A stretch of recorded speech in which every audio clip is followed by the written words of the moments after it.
365 டேஸில் 9 லட்ச ரூபா கடனை அடைக்கிறோம், ஃபைனான்ஷியல் ஃப்ரீடம் ஆகிறோம். அதுதான் நம்மளோட சேலஞ்சு. இன்றைக்கி டே 7ங்க. இன்றைக்கி வந்து ஆட்டம் வந்து எப்பயும் போல் தான் கொஞ்சம் அப்படியே ஆவரேஜாக தான் போய்கிட்டு இருந்துச்சு. இன்றைக்கி மதியம் வரைக்குமே வெறும் 7 ஆர்டர் தான் பார்த்துருந்தேன், 3 மணி வரைக்கும். அதுக்கப்புறம் 1 ஹவர் ரெஸ்ட் எடுத்துட்டேன். 1 ஹவர் ரெஸ்ட் எடுத்துகிட்டு மறுபடியும் ரிட்டன் வந்து ஆன் பண்ணேன். ஆன் பண்ணி டோட்டலாக லாகின் ஹவர்ஸ் வந்து 12 மணி நேரம் 49 நிமிஷம் லாகின்ல இருந்திருக்கேன். நைட்டு 1 மணி ஆகிடுச்சிங்க அந்த 38 ஆர்டர் முடிக்க. இன்சென்டிவ் வந்து 805 ரூபா போட்டிருந்தாங்க. டோட்டலாக வந்து இன்சென்டிவ் சேர்த்து 2134 ரூபா வந்துச்சு. அதில் பெட்ரோலை மைனஸ் பண்ணால் 250 ரூபா பெட்ரோல் மைனஸ் பண்ணால் 1284 ரூபா டுடே ஏர்னிங்கு.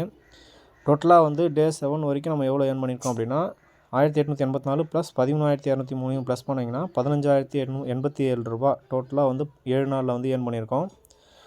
டே 8ல் சந்திக்கலாம் ஃப்ரெண்ட்ஸ். ஃபாலோ அண்ட் சப்ஸ்கிரைப் பண்ணி சப்போர்ட் பண்ணுங்கள். Thank you friends.